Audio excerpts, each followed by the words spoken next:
கோவையில் காட்டூர் பிள்ளையார் கோவில் தெருவில் உள்ள ஒரு உதிரி பாகங்கள் கடையில் தீ விபத்து ஏற்பட்டதால் அங்கு பரபரப்பான சூழல் நிலவிக் கொண்டிருக்கிறது. இது தொடர்பான முக்கிய செய்தியை நாம் பார்க்கிறோம். கூடுதல் விவரங்களுடன் இணைகிறார்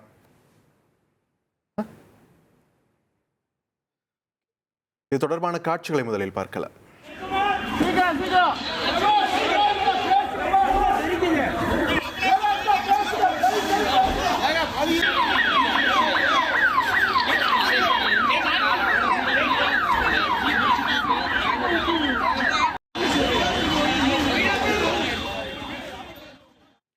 தொடர்ந்து கூடுதல் விவரங்களுடன் இணைகிறார் எமது செய்தியாளர் கார்த்திக்.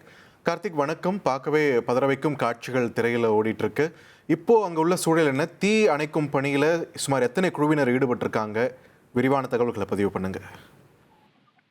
வணக்கம். கோவை காட்டூர் பிள்ளையார் கோவில் அருகே இருக்கக்கூடிய உதிரி பாகங்கள் பொருட்கள் இருக்கக்கூடிய கடையில் தான் இந்த தீ விபத்தானது ஏற்பட்டது.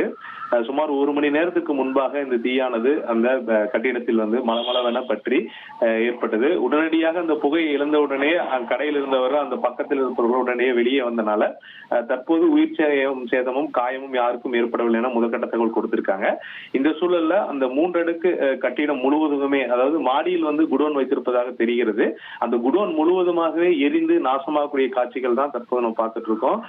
அந்த தீயானது அந்த கட்டிடம் முழுவதும் பரவி அருகில் இருக்கக்கூடிய கட்டடத்தில் பரவக்கூடிய அபாயம் ஏற்பட்ட உடனே அங்கு அருகில் இருக்கக்கூடிய மக்கள் உடனடியாக அங்கு இருக்கக்கூடிய தண்ணீர் தொட்டிகள் இருந்த தண்ணீரை எடுத்து உடனடியாக அந்த நெருப்பை கட்டுப்படுத்துவதற்கான பணியில் ஈடுபட்டிருக்காங்க.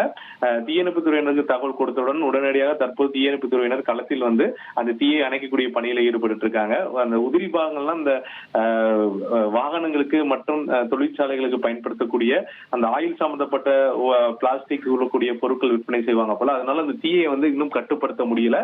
தொடர்ந்து கரும்புகையுடன் அந்த தீயானது வேகமாக பரவக்கூடிய காட்சி நம்மளால பார்க்க முடிகிறது.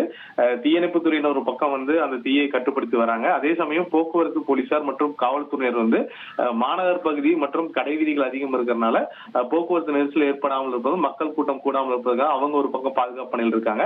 மாநகராட்சி ஆணையர் சிவகுரு பிரபாகரன் தற்போது அந்த தீயை அணைக்கக்கூடிய பணியை பார்வையிடுவதற்காக அங்கு வந்து கொண்டிருக்கிறார்.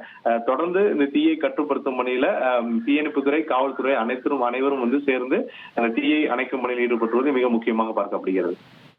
நன்றி கார்த்திக், உங்களுடைய விரிவான தகவல்களுக்கு. இனி செல்லும் இடமெல்லாம் செய்தி. தந்தி டிவியின் வாட்ஸ்அப் சேனலை ஃபாலோ பண்ணினா செல்ல இருக்கும் இடமெல்லாம் செய்தி. இதோ QR கோட் இப்பவே ஸ்கேன் பண்ணுங்க, ஃபாலோ பண்ணுங்க.